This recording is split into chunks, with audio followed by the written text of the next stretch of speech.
Hello everyone, and welcome to Capitol Watch for Friday, January 23rd, our weekly look at the Missouri General Assembly. And joining us from our governmental relations offices in Jefferson City is our Associate Executive Director for Advocacy, Mike Reed. And Mike, I guess the big event of this past week in Jeff City was the governor's State of the State address. Yes, it was. That's the time where the budget, his ideas of the budget get put before the General Assembly.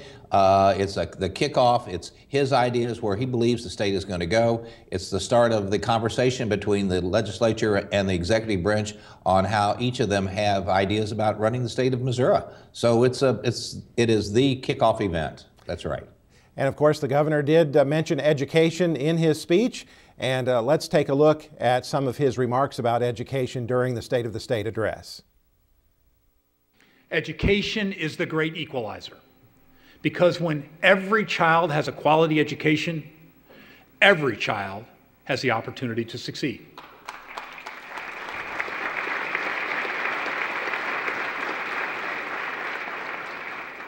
And education is the best economic development tool that we have. Okay. That's why we've increased funding while also raising our expectations with more rigorous classes, tougher tests, and stricter accountability. And Missouri schools are rising to the challenge. Over the past 6 years, math scores have gone up, reading scores have gone up, and we're starting to see solid progress in some of our most troubled school districts. And Mike, you mentioned, of course, that in addition to the speech, the governor made his budget proposals for the next fiscal year, including funding for elementary and secondary education. What is Governor Nixon proposing along that line?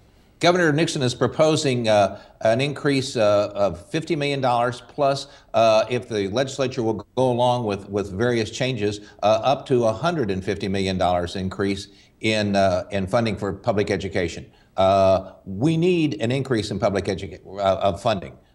Presently, the formula is underfunded. It's underfunded by over $400 million.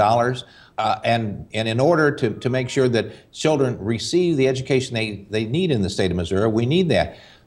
On top of that, last year the General Assembly passed a way to redistribute the formula, and in essence, putting hold harmless and non-hold harmless schools in a different situation.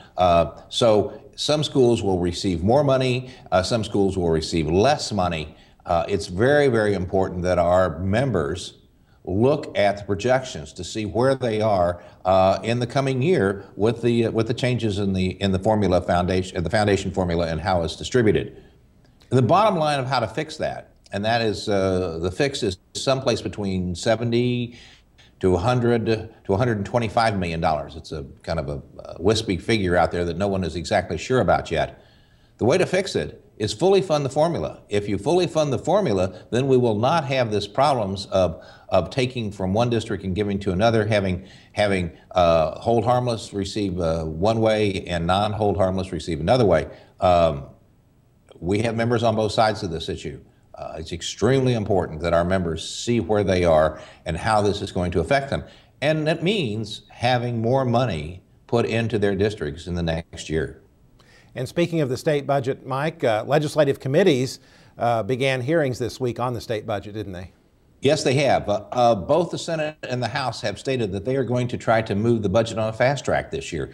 They would like to have the budget, leadership would like to have the budget done before the middle of April, which is 3 or 4 weeks before it's required to be passed. So there were hearings, and there will be hearings.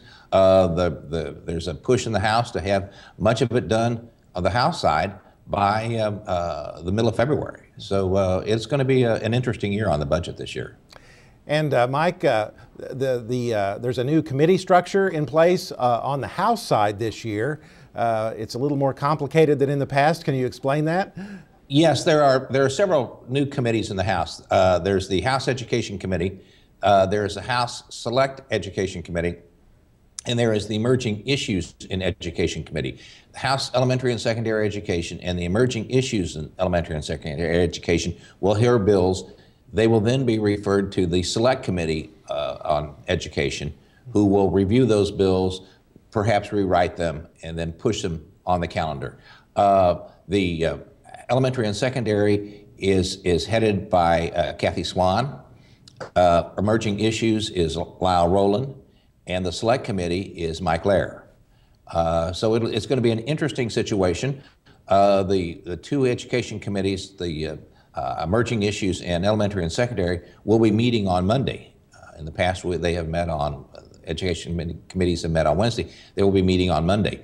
So it is designed to make sure that bills are heard, they're fully vetted, and that they're discussed completely before they reach the floor so they can be discussed some more. It's an interesting concept, and we'll see how it works.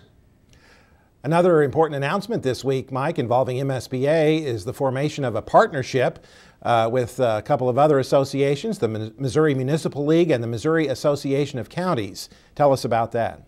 Well, it's time. These are all groups who represent elected officials, and we have a lot of common interest. We all represent elected officials at the local level, and who need to make sure that our voices are heard in conjunction with each other. We represent almost over 9,000 elected officials. That is a tremendous number of people. We represent the same people and our constituents are the same as the constituents at the House and the Senate. And it's an ability now to make sure that pieces of legislation that affect local control and how local governments operate can be discussed with local governments. And so when a piece of legislation that affects schools may also affect the county or may also affect the city and the governance of such. And we are a group representing the governance of the local, at the local level. And even this past week, Mike, the partnership came together to support a particular bill, didn't they? Yes, we supported a tax situation, an examination of taxes and how they should look. We came together. That was the first time that an individual testified in behalf of the whole group. And so we think it's a great challenge. And I think it's a way to make sure that people understand that the people at home really have concerns. And so our ability is magnified and helped by the fact that the other elected officials in our community are standing with us on numerous issues. So, Mike, for the coming week, what do we have to look forward to? Are we going to start seeing some hearings on bills? Well, both the two House committees are meeting on Monday. And also, it's my understanding, though it was not posted yet, that the Senate Education Committee will probably be meeting. So yes, we are starting. There will be bills are being heard right now. So yes, the process is going very quickly.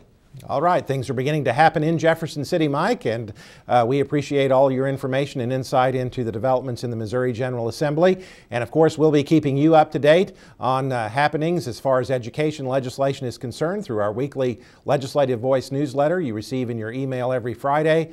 This program, our daily blog on the front page of our website for daily developments, and of course, we'll be issuing critical issue alerts throughout the session as those are needed. Mike Reed, thanks a lot for being with us, and we thank you for joining us on this edition of MSBA's Capitol Watch.